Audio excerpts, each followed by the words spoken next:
Okay, so we are Okay. here with Dr. Elizabeth Skewes, and she's going to talk about some of the effects of Trump's Twitter account and just kind of a way that we can, or the impacts of his tweets, and maybe a way that we can look at it, talk about it, and what she thinks from a, just from someone who's more of an expert on it. So the first question is, and I don't have these directly with me because they're on my phone, but I think the first question I asked you, or you know what, it doesn't even have to be questions. Do you want to just talk about maybe what you did with the research paper and the article and how it relates back? Yeah, so it's ongoing research and looking at the primary purpose of the project is to look at how Trump's tweets, both as a candidate and now as president, tend to pull media off of what may be more important stories. And so if you go back to shortly after the election when Mike Pence went to see Hamilton, and if you recall, the Hamilton cast did the, Mr. Vice President-elect, we have a special message for you, right? And they said, we are the diverse people. We're worried. That message that they gave. So Trump tweeted out right after that it was an outrage. I'm paraphrasing, but it was, outrage and lots of exclamation points, and they owed Mike Pence an apology. The media went all over that story. What was happening at the same time, the week before Mike Pence went to see Hamilton, Trump was working on that $25 million settlement for this lawsuit over at the Trump University, fraud. And there were lots of stories about that, and those stories dropped off the radar screen. So the week before Mike Pence went to see Hamilton, we did a quick look, and there were roughly, 400 stories or so about Trump University. Mike Pence goes to see Hamilton. Trump tweets out that the Hamilton cast needs to apologize. In the week after, there were about 180 stories about Trump University and 1,036 stories about Trump's Twitter storm. Now, when we think about what matters, right, Trump, as president-elect, saying that Hamilton cast needs to apologize is this important. His settlement for $25 million with a bunch of people who went to his university and said they didn't get the education they thought they were going to get, that's important.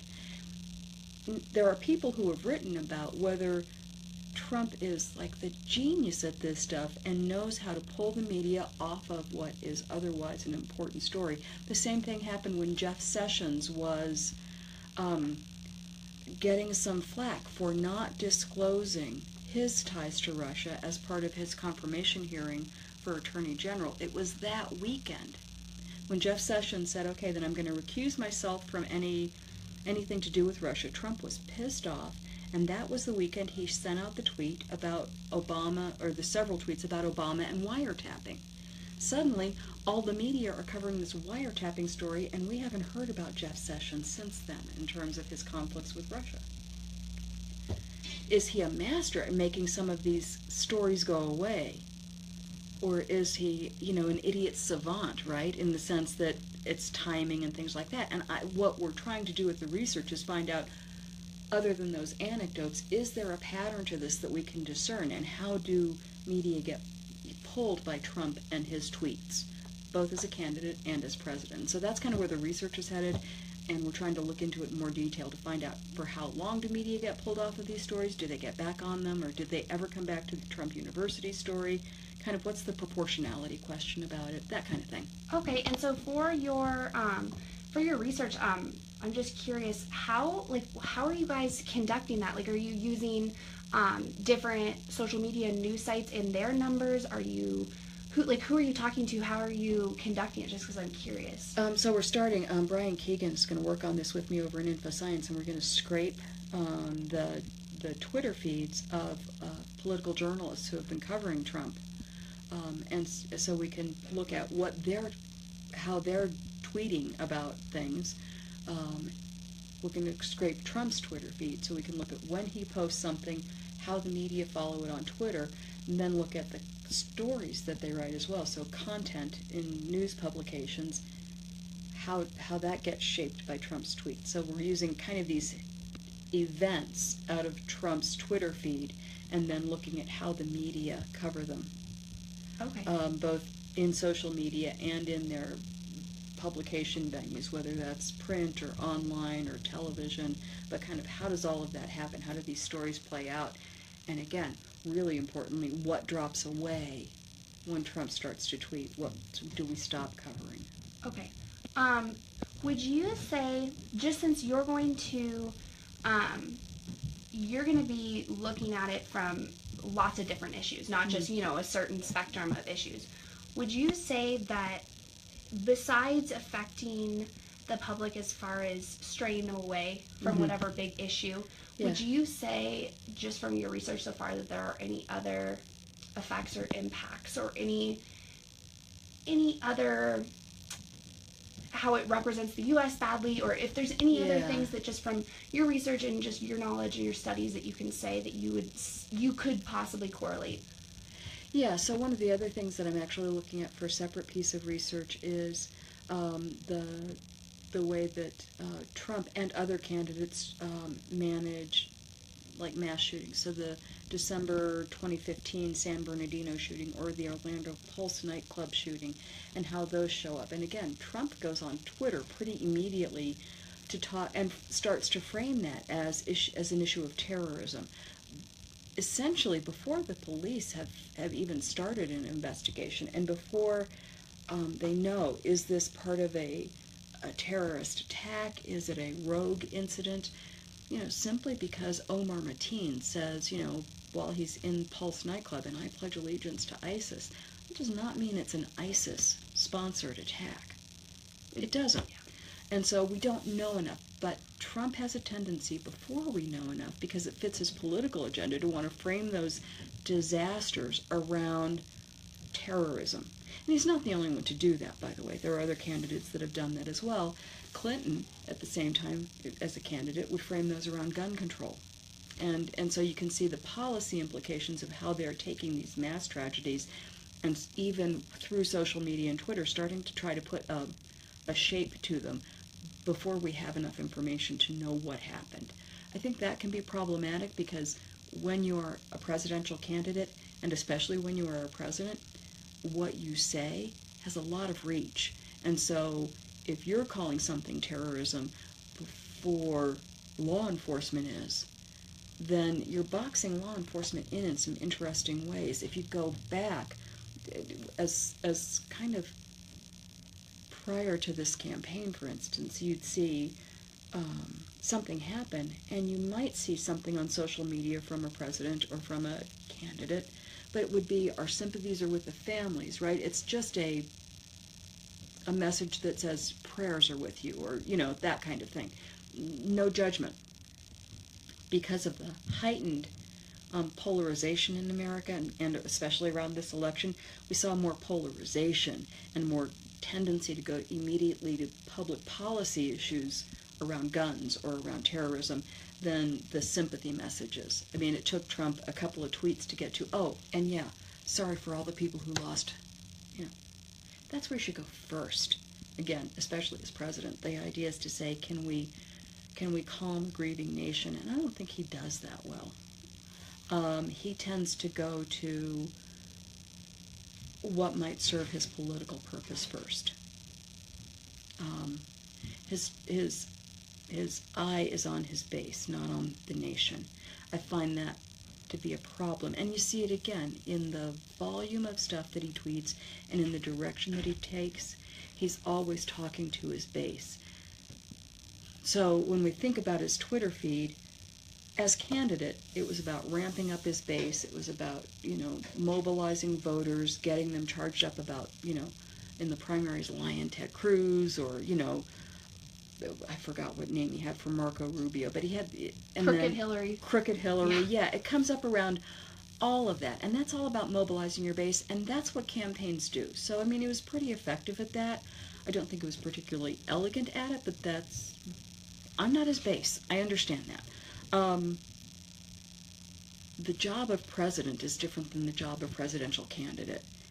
And he's had a very tough time making that transition, in part because he never was involved in politics before at, city council, state government, nothing. So he gets propelled right into the White House with no sense of the fact that I now represent the entire nation, not just the people who voted for me, which it turns out is 23% of the country of eligible voters, because so many people don't vote.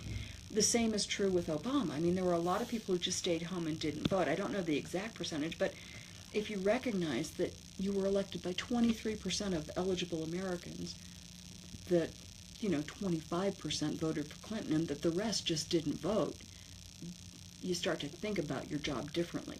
If you think about your job as being related to the 23% who voted for you, yeah, then his Twitter storms make sense, But for the general public, they don't make sense. And because these things go out worldwide, because Donald Trump is writing them, I would argue it's kind of an embarrassment. You don't see Angela Merkel doing that, you don't see Theresa May doing that. I mean, there's a way in which people who voted Trump into office, there were some people who are his core base, and they think everything he did is wonderful. There are other people who said, I like some of what he's saying, and he'll grow into the office. We're at close to 100 days, and right now I'm not seeing a lot of growth. When he did best in the campaign, if you get to the tail end of the campaign, if you recall, Kellyanne Conway took his Android phone away, so he could not tweet. His tweets were getting him in trouble. Yeah, again, I'd say I'm not a Kellyanne Conway fan, but somebody needs to take his phone away from him and just say, let us have a more coherent message, rather than I'm up at 3 a.m. and I'm pissed off. Send. On that subject, just since I know, you specialize in media studies as well as communication, and with journalism, and I know that you don't specifically study policy, but would you say that there could or should be some kind of policy, some kind of standard about about politicians and public figures like that using social media? Do you think that should be totally off limits for the president? Is there any way we can ever put regulations like that without stepping on free speech? No. I mean, I don't think. I think the U.S. would be represented better on the world stage if Trump would lay off of his Twitter feed. I really do. But yeah, I'm a big free speech fan. He gets to say and do what he wants. I would hope the public would respond, and that there might be some public shaming that would get to him. I don't think it will. But no, I think to some degree, the interesting thing is what people do on their social media accounts, whether it's a politician or somebody else, tells us a lot about who they are. There are some people who are very prescribed because they see it all as very public communication, and they realize it's a kind of a manicured social media feed. There are some people like me who I stay off social media as much as possible, because if you want to talk to me, talk to me. I don't need to tweet something out to you. I use it occasionally for class purposes. There are other people who, like Trump, it becomes a vehicle for them to bypass mainstream media, to get the message that he wants to get out to the people he's trying to reach. And in some ways it's effective. Obama used social media, email more than Twitter, but email and to some degree blogs, but Facebook, to bypass mainstream media, so that if he had something he wanted to tell his public, right, he'd talk to the press, but you could also see that he could tell a slightly different story. It wasn't being told through this lens of, well, let me find some people who disagree with you and get them in the story. He could get his message unadulterated out to the public via social media. So it's an effective way for a politician to communicate. I wouldn't want to see it regulated necessarily. I would hope there would be self-regulation. That And for the most part there is. People who are running for public office until Trump have kind of realized all of this is part of their persona. Now again, for Trump it's part of his persona too. He's just such a different person to be in the White House. My fear is that he's kind of setting a new low bar for how we communicate to each other around important political issues. I'm hoping he's an anomaly and not a new normal. Just closing remarks on that, on this. Do you think that there's just, whether the Republicans or the Trump fans want to admit it or not, this Russia thing, everything that's going with Russia is about to blow up, I would say, in their faces. Do you... Next 6 months, maybe. Yeah. Do you think that there's a possibility and that the trend that you're studying will, prove to be correct? As, we already know, if Trump starts to tweet things that are pulling our interest away from Russia, like, do you think that he's smart enough to know that he should not be talking about that on his Twitter? Or do you think that he might just get himself in trouble by, commenting on every single thing that someone says about the investigation and about... No, because when he goes to that kind of stuff, he just goes fake news, false, right? He doesn't do much with it. He doesn't comment on it except to say it's fake. Okay. So I don't think he'll get himself in trouble there, but I do think, here's, it's suddenly I'm thinking every time, what's the movie? It's the Christmas movie, with Jimmy Stewart. It's a Wonderful Life. At the end of the movie, there's this angel, and every time a bell rings, an angel gets its wings. Yes. I'm starting to think every time Trump tweets, I want to go look at what's not getting covered. It's like, okay, is he really distracting me, right? Is this just Trump being Trump, or is there something else going on over here, and he's trying to get us to look at this thing over here so we don't look at Russia? I don't know. I mean, it's going to be interesting, but that's kind of based on this research I'm doing. My reaction when I see some outlandish tweet, right? Not the, had a great time in Pennsylvania, or he did one for, happy birthday to, First Lady. Okay, those are fine. But when he says something provocative, it's like, I want to look behind the curtain. What are you trying to divert me from? And again, because I'm starting to see that as pattern. So yeah, I don't think he'll talk much about Russia except to just scream it's fake, it's, we shouldn't be wasting our time on this, right? It'll be that kind of thing. And then we'll see him tweet about, again, maybe he'll raise Hillary Clinton again, or he'll have, Chuck Schumer that he wants to beat up on him. But he'll find something, The New York Times. The New York Times. Something that will be brighter and shinier and easier to cover, because the Russia story is complicated. And he'll try to send us after that as a media kind of story. We'll see. But yeah, we're going to track it a little bit and see what happens. And as a citizen, it's like, yeah, my first reaction is, oh, so what don't you want me looking at, right? So when your significant other brings you flowers, and if it doesn't happen very often, you go like, okay, so what did you do? So why are you doing this? Yeah, exactly.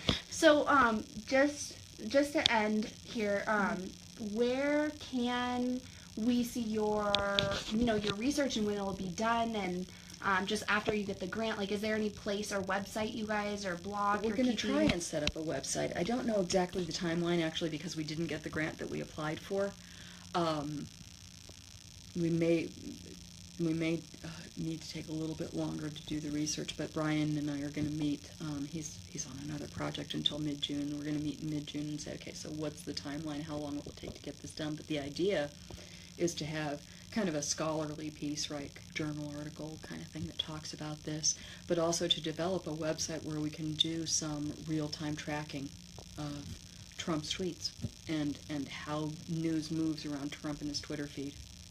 Awesome. Okay, well, thank you very much, and thanks for joining us live.